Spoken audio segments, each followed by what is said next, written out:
एक छोटे से गांव में जो घने जंगलों से घिरा हुआ था, एक किसान राजन रहता था। उसका एक वफादार बैल था जिसका नाम था नंदी। नंदी बहुत ही शक्तिशाली और उत्साह से भरा हुआ, पूरे गांव में प्रशंसा होती थी उसकी। लेकिन एक दिन नंदी अजीब व्यवहार करने लगा। उसने खाना छोड़ दिया। वह पेड़ के नीचे चुपचाप बैठा रहता था और जीवन में कोई रुचि नहीं रह गई थी उसकी। राजन उदास हो गया। उसने नंदी के पास बैठे हुए कहा, क्या हुआ मेरे दोस्त, तुम पहले कभी ऐसे नहीं थे। एक शाम गांव में मंदिर के पास बैठा राजन दो महिलाओं की बातें सुन रहा था। वह एक रहस्यमय औषधि हॉर्नबीम के बारे में बात कर रही थी।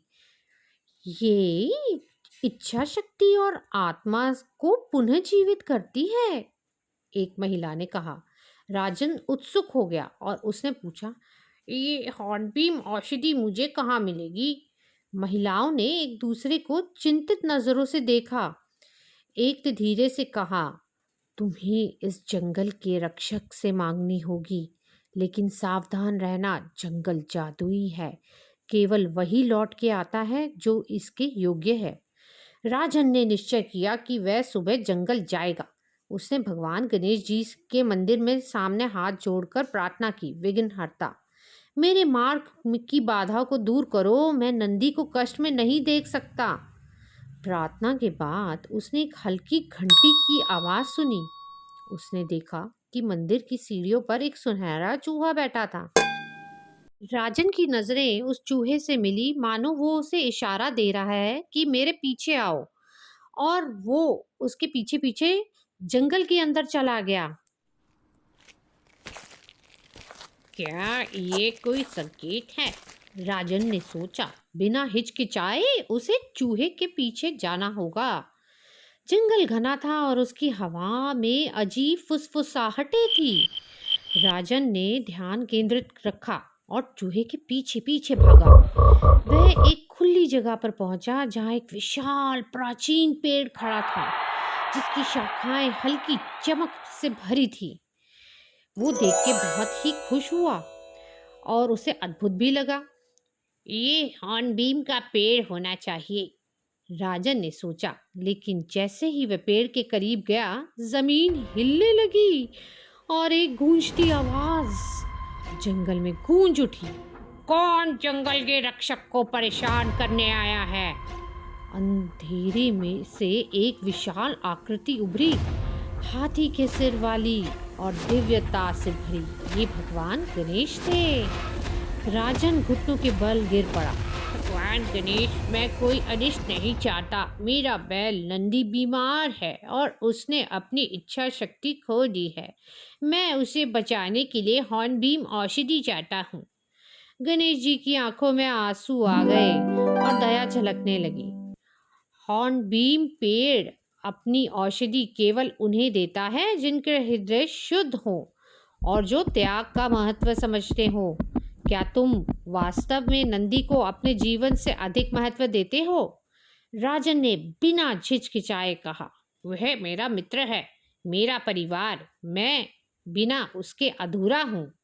गणेश जी मुस्कुराए और आशीर्वाद में हाथ उठाया, तुम योग्य हो।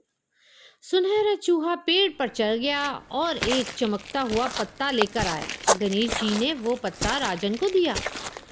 इस पत्ते को पानी में उबाल कर नंदी को पिलाओ, लेकिन याद रखना, सच्चा इलाज प्रेम और विश्वास से ही होता है। राजन ने गहरी श्रद्धा से सर झुकाया। धन्यवाद भगवान गणेश, मैं आपका कृपा को कभी भी नहीं भूलूंगा। वह जल्दी से गांव लौटा और औषधि तैयार की। जैसे ही नंदी ने वो औषधि पी, उसकी आंखों में चमक लौट आई। वह खड़ा हो गया और उसकी पुरानी ताकत और आत्मा वापस आ गई। राजन की आंखों में आंसू आए, लेकिन उसने अपने प्यारे बैल को गले से लगाते हुए कहा, तुम वापस आ गए मेरे दोस्त। मंदिर से फिर घंटी की आवाज आई और राजन समझ गया कि वह श्री गणेश का आशीर्वाद है। गांव में राजन की यात्रा की कहानी फैल गई और भगवान गणेश और हॉर्नबीम औषधि की ये कथा एक किंवदंती बन गई। इससे सभी को प्रेम, त्याग और विश्वास की ताकत का सबक सिखाया। दोस्तों, कैसी लगी आज की कहानी? अच्छी लगी हो तो प्लीज लाइक पे क्लिक करो, व्यू करके चले जाते हो, और कभी कभी कमेंट भी कर दो। जो कमेंट करते हैं उनको दिल से थैंक यू। जो नए लोग जुड़े हैं मेरे साथ उनको भी दिल से थैंक यू। और भगवान गणेश आपके घर में भी सुख शांति लाएं। तो आज की कहानी थी हॉर्नबीम की। अब आपको पता चल गया है हॉर्नबीम किनको देनी चाहिए, कैसे एनिमल्स और ह्यूमंस दोनों में इमोशन सेम रहता है। जो लेजी होते हैं उनको। समझ गए आप? तो आई होप आज की स्टोरी आपको या आपके किसी अपने की मदद करे। तो फिर कल मिलेंगे, तब तक के लिए नमस्कार।